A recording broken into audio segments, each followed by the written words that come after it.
여러분 안녕하십니까. 2주 만에 인사드립니다. 오늘 의료진단 라이브에 정세현 전 통일부 장관 그리고 문정인 청와대 통일외교안보 특보가 출연합니다. 어제 북한의 노동당 창건 75주년 기념 열병식에서 신형 ICBM 대륙간 탄도미사일이 공개됐습니다. 이게 이 시점에 어떤 의미를 담고 있는 건지, 더불어서 서해 공무원 피살 사건과 3주 앞으로 다가온 미국 대통령 선거와 남북 관계 그리고 북미 관계, 굵직굵직한 외교안보 이슈를 오늘 한꺼번에 집중적으로 다뤄보겠습니다. 먼저 최근에 숨가쁘게 전개됐던 남북 관계 관련 이슈를 정리한 영상부터 함께 보시겠습니다.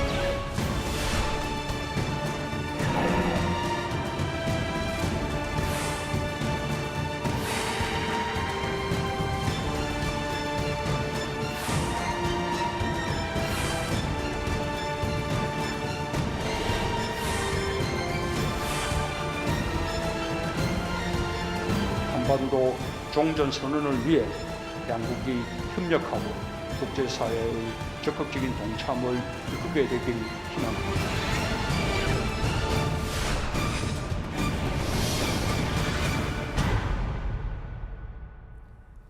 네, 의료진단 라이브 오늘 나오신 두 분 정식으로 소개해드리겠습니다. 먼저 정세현 민주평화통일자문회의 부의장 겸 전 통일부 장관 나오셨습니다. 안녕하십니까? 예, 안녕하십니까. 네, 이어서 문정인 대통령 통일외교안보 특보 나와주셨습니다. 감사합니다. 네, 뭐 다들 아시겠습니다만 두 분 모두 외교안보 분야에서 워낙 중량감이 있는 분들이다 보니까 한꺼번에 이렇게 동시에 모시기가 쉽지 않은데요. 오늘 의료진단 라이브에 나와주셔서 다시 한번 감사드리겠습니다. 먼저 가장 최근 소식부터 지금 얘기를 해보겠습니다. 북한 노동당 창건 75주년 기념식이 어제 열렸고요. 신형 대륙간 탄도미사일이 앞서도 제가 언급했습니다만 전격 공개됐습니다.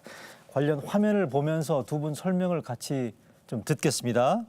이번에 공개된 신형 ICBM 지금 화면에 나오고 있죠. 정 장관님, 지금 기존에 이게 화성 15형보다 길이와 직경이 늘어났고 사거리도 늘어난 걸로 지금 추정이 되고 있는데 어떻게 보십니까? 어제 공개된 이거. 길이가 늘어났다는 건 이제 네. 이동 발사대 그 바퀴 축의 개수 지난번에 9개였는데 네. 18개 바퀴는 18개고 네네. 이번에 바퀴 축이 11개라면 이제 22개 아닙니까? 네네. 그만큼 한 5, 6m 늘어났는지 그건 모르겠는데 거기다가 지금 이 통이 굵어졌단 말이에요. 네네. 거기에 이제 이 거리를 늘릴 수 있는 여러 가지 장치가 들어갈 수 있고 지금 뭐 그 추정이지만은 네. 다탄두일 가능성이 있다고 그러는데 그거는 지금 안에 내부 문제이기 때문에 네. 군사적인 기술이 제가 없는 관계로 그건 다 거기까지는 모르겠습니다만은 분명히 사거리는 늘어나고 그다음에 그 좀 더 이 폭발력은 커졌을 거다. 거기까지는 말할 수 있는데 다만 그걸 보여주면서 미국의 밑자도 걸어놓지 않은 게 그 좀 재미있는 대목입니다. 그건 나중에 그것도 따로 얘기를 해보시죠. 문 교수님 어떻습니까? 이거 지금 전쟁 억지력을 좀 강화하겠다는 기존 입장 재천명. 글쎄 뭐 전쟁 억지력 강조하면서 우리는 선제 타격은 하지 않겠다는 걸 분명히 해서 뭐 미국에 보내는 메시지죠. 그러니까 특히 전략 핵무기들 이렇게 저희 동원하고 저희 보여준 것이라고 하는 것은 미국 보고 우리에게 먼저 선제 타격하지 말라. 우리 보복 저희 대응 능력 갖고 있다는 걸 보여주는 건데 우리 입장에서 보면 그러니까 세 가지가 가장 그 걱정되는 부분입니다. 하나는 우리 정세현 부의장님께서 말씀하신 대로 결국 그 새로 나온 ICBM 신형 전략 무기. 그 이제 그 11개의 축을 가진 그러니까 예, 예. 22개의 타이어를 가진 바퀴를 가진 것들인데 이게 아까는 길이가 길어졌고 예. 그다음 탄두의 부피가 커졌다라고 하는 것. 그렇기 때문에 다탄두일 가능성이 있다라고 하는데 그건 아직 예단하기는 어렵고요. 이제 우리가 좀 우리 정부 당국이나 미국 정부 당국이 조금 이제 연구 검토를 해봐야 될 건데요. 네. 다탄두를 넣을 만큼 소형화의 기술이 있겠는가? 네. 이런 것들 또 경량화의 기술이 있겠는가? 뭐 북에서는 있다고 아주 뭐 선언한 바는 있습니다만 저게 아직 발사 시험을 안 한 거죠. 그건 아직 안 했죠. 지금 대륙간 탄도미사일이라는 건 미국 같은 데서 보면요. 그 미눈맨 같은 대륙간 탄도미사일 보면은 보통 15, 16회 이상의 시험 발사를 한 다음에 정확도와 안정성, 통제성이 확보가 됐을 때 이제 실전 배치를 하는 건데 이 북에서 하는 건 2017년 11월 29일 날 화성 15형 대륙간 탄도미사일 한 번밖에 안 했기 때문에 아직은 우리가 협상의 여지가 분명히 있는 거죠. 두 번째 이제 걱정이 되는 건 북극성 4A라고 하는 소위 그 잠수함 발진 탄도미사일인데 그것도 아직까지 제가 알기에는 그것도 시험 발사를 한 적이 없기 때문에 지금 겉에 나타나는 모형만 나와 있는 거거든요. 그것도 이제 우려되는 부분이고 그다음에 세 번째는 이번에 600mm 장사포들이 많이 이제 전시가 됐어요. 그건 우리를 바로 타격할 수 있는 것들이기 때문에 그 KN-25라고 해서 그 600mm 장사포 같은 경우는 좀 우리 그 우려가 되는 부분이 많고 뭐 다른 것도 많겠지만 하여간 이번에 뭐 총 출동을 그러니까 모든 소위 전략 무기나 전술 무기들 중에서 앞서가는 것들을 이렇게 총 전시를 했다라고 하는 점에서 우려되는 부분은 있지만 그러나 하여간 북이 하여간 그동안 우리 대화하면서도 결국에 자기의 자위력이라고 하는 것을 상당히 쌓았다라고 하는 걸 볼 수 있는 대목인 것 같습니다. 알겠습니다. 관련해서 정세현 장관께서 방금 언급하셨던 김정은 위원장의 육성 연설이 어제 있었는데 일단 듣고 정세현 장관 설명을 다시 듣겠습니다. 김정은 위원장 발언 잠깐 들어보실까요? 우리의 전쟁 억제력이 결코 남용되거나 절대로 선제적으로 쓰이지는 않겠지만 만약 그 어떤 세력이든 우리 국가의 안전을 다쳐놓는다면 우리를 겨냥해 군사력을 사용하려 든다면 나는 우리의 가장 강력한 공격적인 힘을 선제적으로 총동원하여 응징할 것입니다. 자, 정 장관님 이거 어떻게 평가하십니까? 아까 미국의 미자도 언급 안 미자도 했다고 없지만 하셨잖아요. 저거 그 의미상으로는 미국을 겨냥한 발언이죠. 더구나 그런데 이제 다만 지금 그 미국의 이제 대선이 바로 임박해 있고 트럼프한테 빨리 그 코로나19에서 탈출을 하는 그 친서도 보내긴 했지만 점점 좀 트럼프의 그 당선 가능성이 희박하다고 보고 보는 거 아닌가 하는 생각이 들고요. 또 하나는 새 정부가 들어서는 경우에 바이든이 당선돼서 민주당 정부가 들어서는 경우에 그들의 대북 정책이 어떻게 전개될지 모르는 상황에서 너무 위협적인 그런 그 행동을 공세적으로 하는 경우에 그게 오히려 국제사회의 반발이나 또는 압박과 제재를 자초할 수 있다는 생각에서 굉장히 수세적으로 그다음에 많은 조건을 붙여서 건드리면은 우리가 가만히 있지 않겠다 그런 식으로 얘기를 했다 하는 것은 당분간은 지금 ICBM 발사나 핵실험 같은 것을 하지 않을 가능성이 높다고 봐도 되게 만든 대목인 것 같습니다. ICBM 시험 발사나 핵실험을 할 가능성은 당분간은 높지 않다. 그 하면은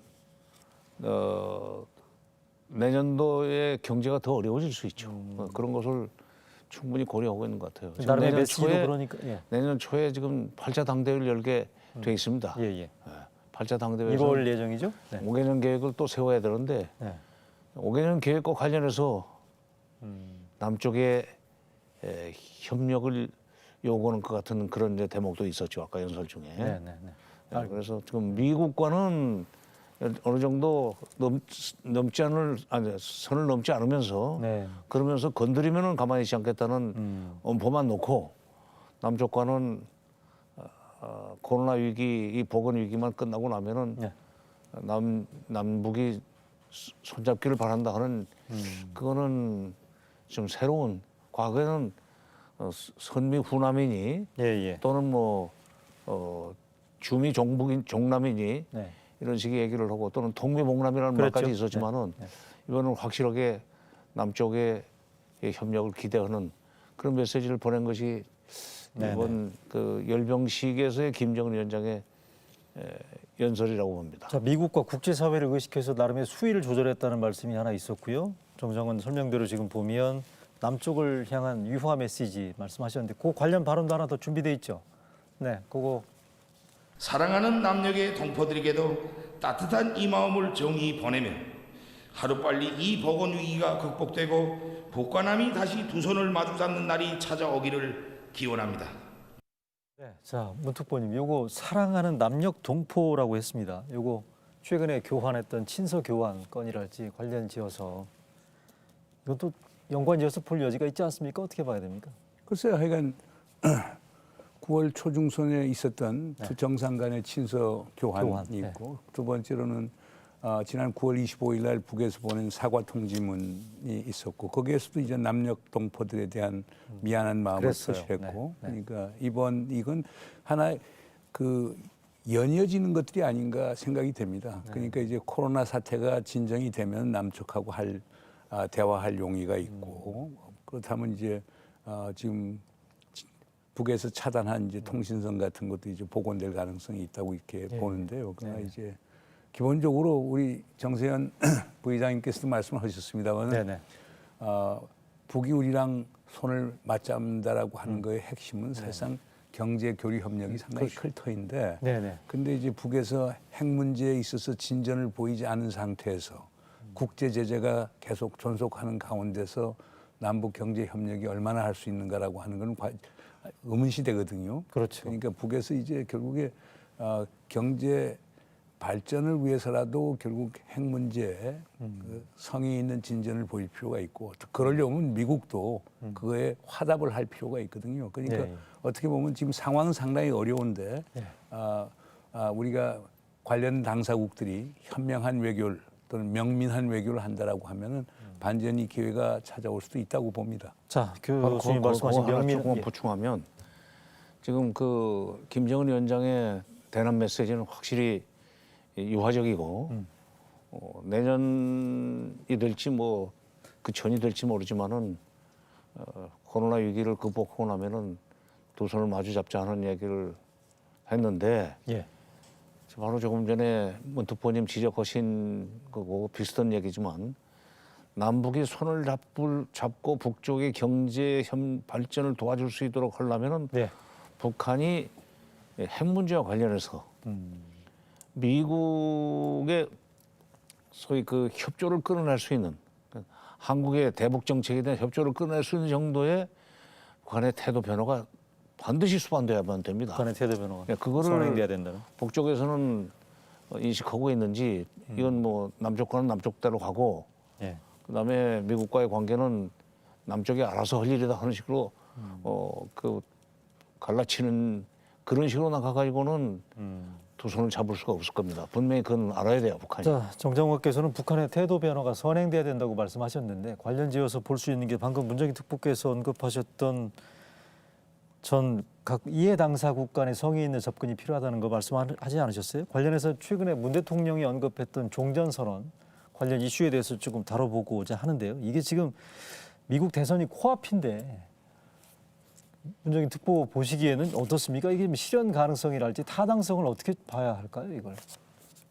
그러니까 종전선언이라는 게 이제 공식적으로 대두가 된 거는 2018년 4월 27일 판문점 선언에서 이제 판문점 선언 3항에 제일 위에 나와 있던 거거든요. 올해 안에 종전을 선언하고 한반도에 평화 체제를 추동한다라고 하는 그 대목에서 나온 건데요. 네. 대통령 입장에서는 그럴 거예요. 그러니까 남북한 간의 긴장을 완화하고 신뢰를 구축하고 종전 선언해서 한반도의 지금 전쟁 상태인 한반도에 있어서 전쟁 상태를 종식시키고 거기에서 결국에 정전협정을 평화협정으로 전환시키면서 한반도의 항구적 평화를 만들어 나간다라고 하는 한반도 평화 프로세스라고 하는 것을 현 정부의 기본적인 가장 중심적인 정책이거든요. 예, 예. 그럼 그 정책을 하려고 하면은 종전선언이 필요하고 네. 그리고 사람들은 자꾸 그런 얘기를 하거든요. 북한이 핵도 포기하는데 어떻게 종전선언하느냐. 현 정부에서는 계속 얘기해 왔어요. 종전선언이라는 것은 정치적, 상징적 선언이고. 그러니까 어떻게 보면 종이 한 장 앞자리일 수도 있죠. 그러나 그런 것들이 비핵화를 추동할 수 있기 때문에 예. 그리고 비핵화를 추동함으로써 미국과 중국도 참여를 시키면서 한편으로서는 비핵화도 추진하고 다른 한편에서는 평화체제도 추진하는 이 병행 전략을 펴겠다는 거거든요. 예. 그리고 그게 꼭 비현실적인 건 아닌데 가령 어저께죠. 어저께 미 하원의 카스트로 지금 차기 미 하원 외교분과 위원장을 브래드 셔만이라는 사람하고 이 카스트로라는 사람하고 이런 사람들이 경합을 하고 있는데 예. 브래드 셔만은 이미 한반도 종전선언을 찬성의 뜻을 예. 표시했고 그 공동 발의를 했고 그다음에 카스트로도 결국 한반도 종전선언에 대한 결의문에 자기들도 참여한다는 걸 얘기를 했거든요. 그냥 미국에서 민주당 의원들 그리고 공화당 의원 일부들도 한반도에서 전쟁을 끝내려고 하면 자연히 종전선언을 하는 게 당연한 수순이 아니냐는 게 나오거든요. 예. 그렇기 때문에 제가 볼 때 대통령이 뜬금없이 얘기한 게 아니고 아하. 대통령의 대북 정책, 한반도 평화 정책과 관련해서 상당히 중요한 네. 조치가 종전선언이고 임기 중에 종전선언을 채택을 해서 예. 비핵화도 추동하고 한반도 평화도 추동한다라고 하는 본인의 철학을 지금 얘기한 거거든요. 예. 아니 정책이라고 하는 건 희망을 갖고 전개하는 게 정책이지. 그러면 외부에 어떤 방해물이 있다 또는 예. 도전이 있다 예. 포기하는 게 네네. 그게 지도자의 길은 아니거든요. 알겠습니다. 그렇다면 정장관님 지금 문정인 특보께서 말씀하신 부분들에 대한 종전선언의 당위성을 설명해 주셨는데 아까 정세영 장관께서 말씀하신 것 가운데 북한의 비핵화에 대한 성의 있는 선결 내지는 접근 조치가 필요하다고 말씀하신 거 아니겠습니까? 근데 어제 저렇게 ICBM 신형을 공개한달지 이런 형태의 액션들이 문재인 대통령이 지금 던진 종전선언 이슈와 관련해서 혹시나 무슨 방해 요인이랄지 어떻게 보십니까? 비핵화의 뜻에 대해서 좀 분명히 좀 정리를 하고 넘어갈 필요가 있습니다. 우리는 비핵화라고 할 때 북한이 핵도 미사일도 무조건 안 쓰는 걸 비핵화라고 전제하는 경향이 있어요. 그런데 북한은 비핵화하겠다. 네. 그러나 반드시 등가로 교환하자. 아하. 그러니까 사거리가 늘어난 ICBM 일단 내놓을 수 있다. 그다음에 개수가 늘어난 핵폭탄, 그다음 미국이 주도하는 그 식으로 해석을 해체할 수도 있다. 근데 거기는 공짜가 아니다. 반드시 거기에 상응하는 수교 또는 정전협정을 평화협정으로 바꾸는 그런 과정 이것이 동시에 단계적으로 이행이 돼야 된다. 그런 조건을 가지고 있죠. 그러니까 북한이 지금 비핵화 의지를 좀 보여야 된다는 얘기는 예. 그걸 내려놓을 준비가 돼 있지만 그 미국이 그걸 받아내려면 예. 미국도 상응하는 조치를 취해줄 준비가 돼 있어야 되는데 그 상응하는 조치를 끌어내는 데 있어서 북한이 한 발 먼저 가는 정도. 네. 그들은 이제 지금까지는 동시적이고 단계적인 이행만을 고집했지만 단계적으로 하되 동시보다는 북한이 한 발 먼저 가는 정도의 양보는 좀 해줘야 된다 하는 그런 조건에서 비핵화 과정이 시작돼야 되고 그게 들어가는 문이 조금 전에 특보님 말씀하신 대로 네네. 입구에 그 문이에요. 그러니까 종전선언 한다는 얘기는 네네. 정전협정을 평화협정으로 바꾼다는 얘기고 예.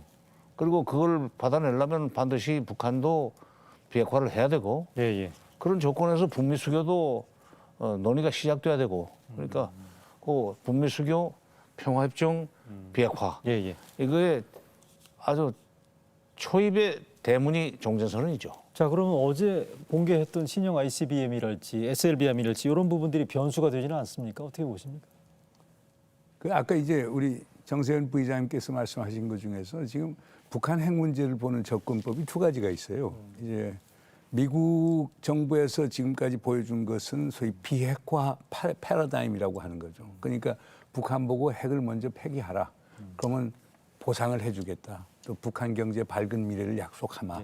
이렇게 하는데 북한 입장에서는 행동 대 행동 원칙, 그다음 점진적 동시 교환 원칙을 하고 있는 거거든요. 그럼 북한이 얘기하는 것은 우리가 핵을 포기할 용의가 있는데 우선 우리가 부분적으로 핵을 포기하면 가령 영변 핵시설을 폐기하면은 그 미국에서는 제재도 부분 완화시켜주고 또 자기들이 이제 가령 뭐 군사 행동을 하지 않고 그다음 미사일 시험 발사를 하지 않고 핵 실험을 하지 않으면 그에 대한 상응 조치를 미국에서도 해달라. 예. 그러니까 이런 것을 핵 군축 이제 접근법이라고 얘기를 하는 거거든요. 네. 그러니까 지금 미국과 북한 사이에서는 이 북한은 행동 대 행동 원칙에 따르는 핵 군축 협상을 하자는 거고 예. 미국 입장에서는 니들이 지금 핵을 가진 건 잘못된 거니까 핵 문제 포기를 해. 그래야 우리가 행동을 취할 수 있는 거고. 한국 정부는 이 사이에 끼어서 그러면 미국과 북한이 초기 조치를 동시에 좀 하자. 그 초기 조치가 사실상 영변 핵시설 북이 영변 예, 예. 핵시설을 완전히 영구적으로 폐기한다는 것이었고 그래서 그 반대급부로 제재를 부분 해제해달라. 예, 예. 그러면서 신뢰를 쌓고 그다음에 미국과 북한 그리고 한국까지 껴서 소위 장기적인 로드맵을 만들어서 비핵화의 실천적 조치를 취하자는 건데 예, 예. 그런데 이제 거기에서 지금 막혀져 있는 거거든요. 예, 그러니까 예. 제가 볼 때는 트럼프 대통령이 뭐 당선이 된다라고 하면은 아마 정상 외교를 계속해 나갈 것이고 그다음에 바이든 대통령이 또 대통령이 당선이 되게 되면은 민주당 입장은 기본적으로 아까 말씀드린 비핵화 패러다임 쪽이에요. 그러니까 예, 예. 선해체 후보상 그 패러다임인데 예. 그때서 이제 좀 변화가 와야 되겠죠. 거기서 한국 정부의 역할이 상당히 크다고 봅니다. 알겠습니다. 종전선언 얘기 일단 여기서 정리를 하고요. 셈법의 문제입니다. 간단하게. 예. 셈법의 문제인데 네. 이제 북한에서는 그걸 셈법의 차이라고 설명을 하죠. 그래 봤죠. 미국은 북한대로 먼저 핵을 포기하면은 예. 경제 지원도 해주고 나중에 수교도 언제든지 해줄 수 있다는 선 핵 포기 후 경제 지원 및 수교 네네. 이것을 그 원칙으로 삼자는 거고 북한은 아까도 말씀드렸지만 알겠습니다. 단계적이고 동시적으로 하자. 네. 그게 지금 접점을 만들기 위해서 우리가 중간에 종전선언 역할을 해야 이슈 되는데 것도. 네. 지금은 지금 번혹스럽지만 오늘 어제 밤이죠. 어제 그 김정은 위원장의 사랑하는 남녘 동포들 하면서 그 남북이 손잡을 수 있게 되기를 바란다는 그 대목에서 예, 예. 잘하면은 우리가 북한을 설득해서 조금 북한이 약간 그 앞서간 아까도 조금 말씀드렸지만 예, 예. 앞서가는 식의 행동을 먼저 하고 거기에 상응하는 조치를 미국이 해주고 예, 예. 그 다음 단계에 북한이 한 발 더 나가면 미국도 거기에 상응하는 조치를 해나가고 하는 식의 나름의 가능성 어제 엿보셨다는 가능성이 말씀이시네요. 있다고 생각을 하고 네네. 그 방향에서 우리가 대미 정책, 대북 정책을 알겠습니다. 조정해 나가야 된다고 생각합니다. 알겠습니다. 일단 종전선언 관련된 부분들은 일단 여기서 정리를 하고요. 최근에 가장 뜨거웠던 그 이슈 가운데 하나인 서해 공무원 피살 사건 얘기를 좀 잠깐 다뤄보겠습니다. 지금 보면 발생 20일이 넘었습니다. 북한이 우리 쪽의 공동 조사 요구에 전혀 지금 응하고 있지 않는 그런 상태인데 특보님 어떻습니까? 이게 북한이 응할 거라고 보십니까? 어떻게 보십니까? 그러니까 뭐 공동 조사보다도 네. 대체 중요한 거는 하여간 그 보인의 시신을 빨리 수습하고 또 유품을 수습해서 유족들에게 돌려주고 네, 네. 그리고 장례라도 이렇게 치를 네. 수 있는 그런 인도적 조치가 이제 제일 중요하다고 봅니다. 일체 보면은- 반응이 없지 않습니까? 그러니까 그래서 우리가 지금 북에다 요청하는 것은 네, 네. 당장 공동 수색이라도 좀 하고 우리가 지금 이 NLL 남쪽에서만 하는데 북쪽에서도 하고 좀 그 시신 수습에 좀 노력을 기해달라는 걸 메시지를 좀 전하고 있고 그다음에 그러려고 하면 정보가 교환이 돼야 되지 않습니까? 네, 네. 남과 북 사이에. 네.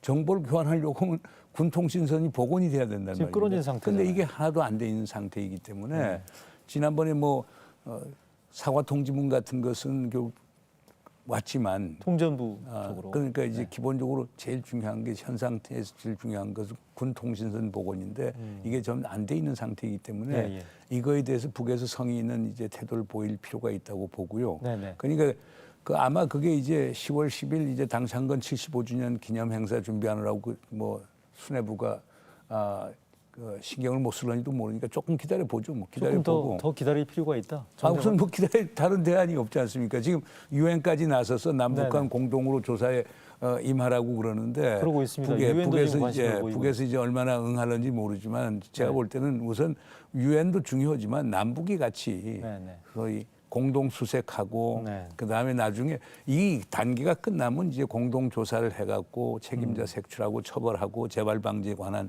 전반적인 걸 할 수가 있겠죠. 그래서 지금 당장 급한 거는 공동 조사보다도 네네. 왜 일어나느냐는 조사보다도 당장 지금 지금 통신선. 서해 바다에 지금 떠돌고 있을 그 네. 시신과 네네. 그리고 유품들 네네. 이거에 대한 어떤 수습 작업이 필요한 거다 아니냐 생각이 됩니다. 그 조사나 뭐 수습 작업에 대한 일체의 우리 요구에 대해서 북한이 지금 응하고 있지 않단 말이죠. 반응도 없는 이런 상태인데 이거를 지금 어떤 형태로 정리가 되는 게 옳다고 보십니까? 그러면? 저는 북한이 지금 이렇게 고집스럽게 우리는 우리대로 우리 해역에서 네. 수색을 하고 있다. 네. 찾으면은 돌려줄 방법까지도 지금 연구하고 있다는 식으로 버티면서 지금 시간을 끄는 이유가 네. 지금 저게 뭐라고 그럴까? 자기들이 지금 불리한 상황이 돼버렸어요. 아하. 국제 여론이. 그러니까 이게 시간 끌기로 지금 들어갔다고 보고 말하자면 공동조사를 해도 찾을 수 있는 상태가 지금 이미 아닌 것 같습니다. 제가 볼 때는 20일 가까이 북한 지났어요. 버티는 거예요. 네네. 그래서 이거는 시간이 가면은 결국은 과거에 2008년 7월달에 박왕자. 관광객 그 피격 사건처럼 그냥 미제 사건으로 남을 가능성이 많고 네. 다만 이제 이 김정은 위원장이 지난번에도 문재인 대통령과 남녘 동포들에게 미안한 마음을 전한다는 표현을 썼는데 남녘 동포를 유난히 지금 거론하고 있어요. 네네. 7월 25일 날 공표된 그 친서에서도 그런 표현을 썼지만 어저께 그 열병식 연설에서도 네. 노동당 창건 75주년 기념 열병식장에서도 이제 그런 표현을 썼습니다. 그게 네. 이게 지금 이런 문제와 관련해서 이걸 잘 그 적당하게 시간을 끌면서 예, 예. 남쪽이 그 다음 단계로 넘어갈 수 있는 조치를 취해주면은 우리가 취하라고요? 조치. 우리 보고 취하라는 거죠. 우리가 취할 게 뭐 있죠 지금? 아니 그러니까 자꾸 이렇게 공동조사만 하자고 하지 말고 네. 지금 굉장히 좀 꿀리는 데가 있어요 북한이. 북한 입장에서. 북한 입장이. 네네. 제가 볼 때는 국방부 초기 발표가 실체적 진실에 가깝다고 봅니다. 국방부 초기 그걸 발표로 해놨으니 네. 지금 도망갈 수도 없고 네. 오물오물하면서 시간 끌어야 되는 그런 상황에서 초기 오히려 발표라는 남쪽이 게 결국에 사살을 했다는 거고 그런 가능성이 저는 시신을 높다고 훼손했다는 거 봐요. 말씀하시는 가능성이 거죠? 높다고 봅니다. 아, 네. 그런 거기 때문에 북한이 꿀리는 게 있기 때문에 시간을 끌면서 영구 미제화. 그러면서 남쪽에 굉장히 그 유화적인 메시지를 지금 계속 보내고 있는 것은 남쪽이 계속 이 국면을 끌고 가지 말고 네. 한 단계 다음 단계로 넘어갈 수 있는 좀 더 전향적인 조치를 취해주면은 북한이 호응할 수 있다 하는 메시지가 지금 10월 10일 날 그렇습니까? 새벽에 나왔다고 저는 봅니다. 어떻게 보십니까, 교수님? 글쎄 저는 근데 그러니까 6월 3일 김여정 담화 이후에 가령 6월 16일 날 우리 개성 연락사무소를 일방적으로 이제 폭파시킨 거. 예. 그다음에 이번에 이제 해수부 공무원에 대한 사살 사건 이런 것들은 정말 잘못된 행동들이거든요. 그러니까 우리 국민 정서가 얼마나 나쁩니까? 네. 근데 김정은 위원장이 아무리 뭐 남측과 손을 맞잡고 잘해보자고 하더라도 우리 국민 정서가 흔들리면은 정부가 어떻게 나설 수 있습니까? 그렇죠. 그렇기 때문에 북에서는 지금 사과 통지문을 보냈지만은 그거보다 더 그 적극적인 자세로 나와야 된다고 봅니다. 그래서 어떤 그런 예를 맥락 내에서 저는 기본적으로 네. 그 2018년 5월 26일 날 남북 정상이 판문점에서 비밀 회동을 했던 것처럼 네. 두 정상이 만나서 구두로 저간의 경위를 설명해주고 이거에 대해서 재발 방지에 대한 걸 확실히 해주고 예. 이렇게 좀 그런 어떤 조치가 있어야 되지 그냥 미제로 남아서 시간을 끝나고 될 수 있는 건 아니거든요. 우리 남측의 모든 우리 국민이 다 기억을 하고 있는데 생생히 기억을 하고 있는데 네. 그걸 그냥 지우고 어물쩍 넘어간다라고 하는 건 현실적으로 가능하지 근데 않습니다. 그게 실현 가능성이 좀 있다고 보십니까? 아니요, 정상끼리 만나는 게. 근데 지금 우리 문특보님은 2018년 5월 26일 같은 원포인트 정상회담이라도 판문점 어떤 데서라도 해야 된다는 말씀을 여러 군데서 예, 하시네요. 걸 들었는데 일리 있다고 생각합니다. 그리고 이제 이번에는 우리가 불러내는 것이 아니라 북쪽에서 먼저 문재인 대통령을 판문점에서 만나자고 연락을 하고 지금 통정부 라인은 살아있는 걸로 됐으니까 네네. 그리고 그 자리에서 본인이 육성으로 여러 가지 문제 지난 일에 대해서 내가 좀 미안하게 생각한다는 얘기를 하고 네. 그리고 6월 3일인가 그때부터 끊어진 군 통신선 판문점 라인 전부 지금 통신선을 회복하고 네.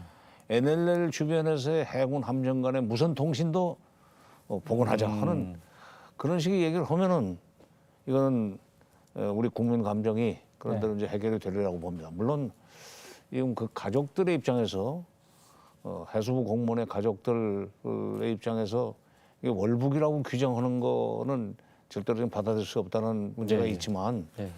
그러나 그 문제도 북쪽에서 그때 당시에 자기들이 파악하고 있는 그 실체적 상황 네. 그것을 구체적으로 정상회담 같은 데서 설명을 해주면은 네. 정리가 되지 않겠는가 하는 생각입니다. 근데 두 분 말씀이 원포인트 정상회담이 꼭 어려운 건 아니다라는 그런 뉘앙스로 들리네요. 어려운 건 아니죠. 뭐 그다음 사실상 지금 상당히 중요한 이슈가 있어요. 우리가 지금 뭐 그 해수부 공무원 피살 사건이라고 하는 그것도 있지만은 지금 전반적으로 남북한 관계가 완전히 동결된 상태 아닙니까? 그러면 2018년 4.27 정상회담은 왜 했으며 2018년 9.19 평양선언은 왜 했으며 그 전에 지금보다 훨씬 안 좋았으니까. 아 그러니까 문제는 이런 것들 감안했을 때 이게 남북 관계를 새롭게 이제 할 필요가 분명히 있는 것이죠. 그래서 제가 볼 때는 북에서도 뭐 손해 볼 것도 하나도 없고 그다음 그렇습니까? 더 중차대한 문제가 네. 지금 11월 3일이면 미국 대선이 끝난단 말입니다. 그러면 이제 1월에 이제 8차 당대회를 연다고 그랬는데 그 전에 남북 정상이 만나갖고 미국은 어떻게 소위 다루어 나갈 것이며 네, 예. 그 다음에 소위 북은 도대체 앞으로 8차 당대회에 어떻게 나가려고 하느냐. 거기에 우리 남이 해줄 수 있는 건 뭐냐. 그리고 비핵화, 한반도 비핵화와 관련해서 남북이 어떻게 지금 협력해 나갈 것이냐. 네. 이런 작업들을 한다라고 하면 상당히 의미는 있을 거라고. 북한 입장에서도 해야 할 당위성이나 필요성 명분이 꽤 있다는 그런 취지로 들리네요. 뭐 저는 북에서 응당히 저는 해야 된다고. 알겠습니다. 자, 그럼 이거 하나만 짧게 질문 드려볼게요. 최근에 문제 그 이슈가 됐던 조성길 대사대리 한국행 뒤늦게 확인되지 않습니까? 요거는 지금 남북 관계 말씀하신 현재 구도에서 뭐 큰 부정적인 영향이나 뭐 그런 크게 영향은 없을 것 같아요. 근데 이제 그 조성길 대사 대리가 저기 넘어왔을 때 네. 그래서 아주 고위급 외교관이라고 했던 것은 그건 좀 당국의 잘못인지 언론의 잘못인지 모르지만 네네. 실제로는 그 사람이 1등 서기관이더군요. 대사가 없으면은 그 밑에 공사가 있는 경우에 공사가 대사 대리를 하고 참사관 네. 있으면 참사관밖에 없으면 참사관이 대사 대리를 하지만 그 밑 참사 밑에 이제 1등 서기관 있지 않습니까? 그렇다면서요. 네. 1등 서기관 정도면은 그렇게 고위 공무원이라고 외교관이라고 볼 수는 없어요. 네네. 그리고 그 사람이 가지고 있는 정보가 얼마나 지금 우리 쪽에 도움이 되는지 그건 모르지만 북한한테 그렇게 아픈 정보가 아니라면 앞으로 그것이 뭐 남북 간에 문제가 될 여지는 그렇게 크지 않다고 생각합니다. 문 교수님도 태영호 때와는 다르다고 보십니까? 조성길 우리는 대사대리. 기본적으로 처신이 다르지 않습니까?